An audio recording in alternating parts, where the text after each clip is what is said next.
जय श्री राधे कृष्णा। हमारे YouTube channel में आप सभी का स्वागत है। दोस्तों, कल हमने आपको माघ मास महात्म कथा का 16वें अध्याय का श्रवण कराया था। आज हम आपको 17वें अध्याय का श्रवण करा रहे हैं। कथा का श्रवण कराएं उससे पहले जो भी नए सदस्य हमारे इस वीडियो को देख रहे हैं, जिन्होंने अभी तक मेरे चैनल को सब्सक्राइब नहीं किया है, कृपया वे चैनल को सब्सक्राइब करें, लाइक करें तथा शेयर भी करें और बगल में लगा घंटी का बटन दबाना ना भूलें, जिससे हम जो भी वीडियो बनाएं उन सभी का नोटिफिकेशन आपके पास में पहुंचे और हमारी सभी वीडियो का आपको लाभ मिल सके। अप्सरा कहने लगी कि हे राक्षस। वह ब्राह्मण कहने लगा कि इंद्र इस प्रकार अपनी अमरावतीपुरी को गया। सो हे कल्याणी, तुम भी देवताओं से सेवा किए जाने वाले प्रयाग में माघ मास में स्नान करने से निष्पाप होकर स्वर्ग में जाओगी।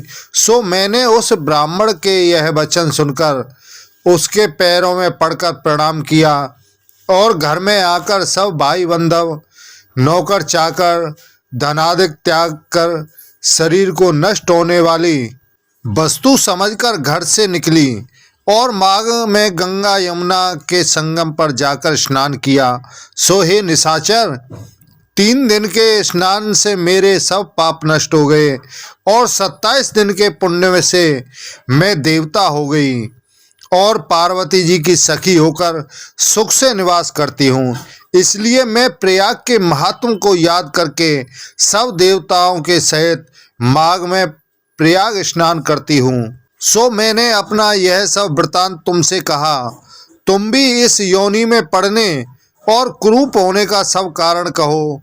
तुम्हारी दाढ़ी और मूछें बहुत बड़ी बड़ी हो गई हैं और पार्वती की गुफा में वास करते हो।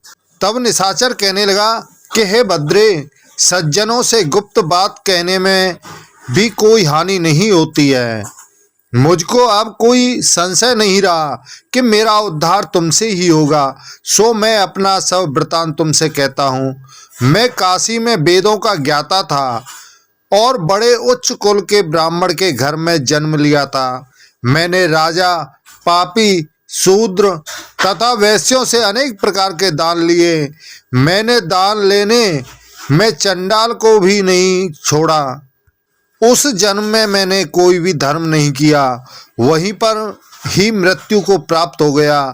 तीर्थ स्थान पर मरने के कारण नरक में नहीं गया। पहले 2 बार गिद्ध योनि में, 3 बार व्याघ्र योनि में, 2 बार सर्प योनि में, 1 बार उल्लू की योनि में और अब 10वीं बार राक्षस हुआ हूँ और सैकड़ों वर्षों से इसी योनि में पड़ा हुआ हूँ। इस स्थान को 3 योजन तक मैंने जंतुहीन कर दिया है। बिना अपराध के बहुत से प्राणियों को मैंने नष्ट किया। इस कारण मेरा मन अत्यंत दुखी है। तुम्हारे दर्शन से चित्त में कुछ शांति अवश्य आई है, क्योंकि सज्जनों का संग तुरंत ही सुखदायी होता है। मैंने अपने दुख के कारण आपसे कहे और सज्जन लोग सदैव दूसरे के दुखों से दुखी होते हैं।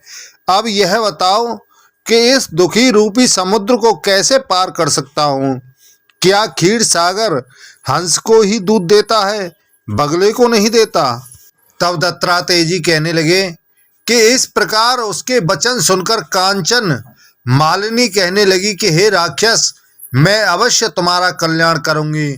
मैंने दृढ़ प्रतिज्ञा की है कि तुम्हारी मुक्ति के लिए प्रयत्न करूंगी। मैंने बहुत बार प्रयाग में स्नान किया है। वेद जानने वाले ऋषियों ने दुखी को दान देने की प्रशंसा की है। समुद्र में जल बरसने से क्या लाभ? प्रयाग में स्नान करने का 1 बार का फल मैं तुझे देती हूँ, उसी से तुमको स्वर्ग की प्राप्ति होगी। उसके फल का अनुभव मैं कर चुकी हूँ। तब उस अप्सरा ने अपने गीले वस्त्र का जल निचोड़कर जल को हाथ में लेकर माघ महीने के स्नान के फल को उस राक्षस को अर्पण कर दिया। उसी समय पुण्य प्राप्त वह राक्षसी शरीर को छोड़ करके तेजमय सूर्य के सदृश देवता समान रूप हो गया। आकाश में विमान पर चढ़कर अपनी कांति से चारों दिशाओं को प्रकाशित करता हुआ शोभायमान हुआ और कहने लगा कि ईश्वर ही जानता है तुमने कितना उपकार मुझ पर किया है। अब भी कृपया कुछ शिक्षा दो जिससे मैं कभी पाप न करूं। अब मैं तुम्हारी आज्ञा पाकर स्वर्ग में जाऊंगा। तब कांचन मालिनी ने कहा कि तुम सदैव धर्म की सेवा करो, काम रूपी शत्रु को जीतो, दूसरे के गुण तथा दोषों का वर्णन मत करो, शिव और वासुदेव का पूजन करो, इस देह का मोह मत करो, पत्नी पुत्र धनादि की ममता त्याग दो, सत्य बोलो, वैराग्य भाव धारण योगी बनो। मैंने तुमसे यह धर्म के लक्षण कहे। अब तुम देवता रूप होकर शीघ्र ही स्वर्ग को जाओ। तब दत्तात्रेय जी कहते हैं कि इस प्रकार गंधर्वों से शोभित वह राक्षस कांचन मालिनी को नमस्कार करके स्वर्ग को गया और देव कन्याओं ने वहां आकर कांचन मालिनी पर पुष्पों की वर्षा की और प्रेम पूर्वक कहा कि हे भद्रे, तुमने इस राक्षस का उद्धार किया। इस दुष्ट के डर से कोई भी इस वन में प्रवेश नहीं करता था। अब हम निडर होकर इस वन में विचरेंगी। इस प्रकार कांचन मालिनी उस राक्षस का उद्धार करके प्रेम पूर्वक देव कन्याओं से क्रीड़ा करते हुए शिवलोक को चली गई।